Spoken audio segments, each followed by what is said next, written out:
చిన్నమ్మ ఒక పని చేయి, నేను అడుగుతాను నువ్వు చెప్పు. తీసుకో. ఏ ఊరు చిన్నమ్మ? మా కుమారుగూడెం సార్. ఏడా? కుమారుగూడెం. ఎంత దూరం ఉంటుంది ఇక్కడికి? ఎంత దూరం ఉంచేది ఇక్కడికి? 2 కిలోమీటర్. 2 కిలోమీటర్.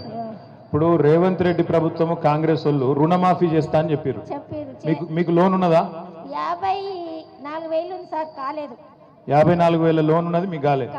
పక్కన పక్క. ఇప్పుడు ముఖ్యమంత్రి అబద్ధం చెప్తుండా, చిన్నమ్మ అబద్ధం చెప్తుందా?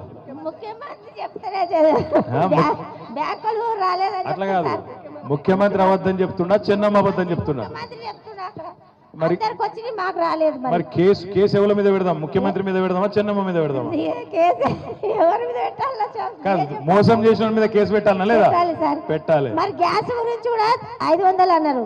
మరి 500 900 తీసుకుంటుండ్రు, 400 బ్యాంకులు పడతలేవు. పడుతున్నాయా? పడతలేవా? పడతలేవు సార్. లేవా? పడతలేవు. అది కూడా ఉత్త గ్యాస్ ముచ్చట్నే అయిపోయిందా? అది గ్యాస్ లోన్ 4 ఎకరాల భూమి ఉంది సార్. 4 ఎకరాలు ఉన్నది. పల్లె సార్, పల్లె మేడం. రైతు బంధు వాళ్ళే, రుణమాఫీ కాలే. ఫ్రీ బస్ ఉన్నదా? ఫ్రీ బస్ ఒక్కటి చేసి సార్ అందరికి. బాగా తిరుగుతున్నావా మరి ఫ్రీ బస్సులో? నేను పోతాను, శాతం అయితే లేదా? నా కొడుకులు అది ఒక్కటైతే నడుస్తుందా? ఒక్కటి నడుస్తున్నా. నాకు రాలే మేడం. తులం బంగారం వచ్చిందా మరి? తులం బంగారం లేదు. 2,000 వేయలేవు. మా ఆయనకు 2,000 పింఛన్ ఇస్తారు. మీ ఆయనకు 2,000 పింఛన్ ఎవరు ఇచ్చిర్రు? మా కేసీఆర్.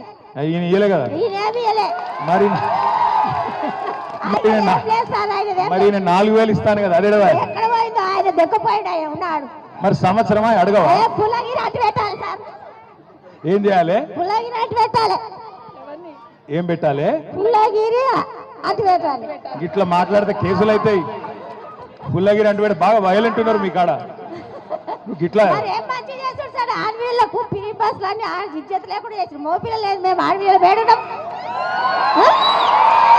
మోపిల్లలు లేదు, మేము ఆడపిల్లలు వేడున్నాము. వాళ్ళు ఉంటేనే మేము కదా. నువ్వు లాజికల్ గా అడిగితే నేనేం చెప్తాను? లాజిక్ తో పద్ధతి కాదు సార్. పద్ధతి కాదా? కాదు కాదు. సరే నేను చెప్తా. మరి ఎక్కడ ఎదురుగా పడితే చెప్తా, కానీ తప్పించుగా తిరుగుతుండే ఏం చేయాలి? తిరిగితే గెలిపిస్తాం ఈ సార్. రైట్. థ్యాంక్ యూ చిన్నమ్మ.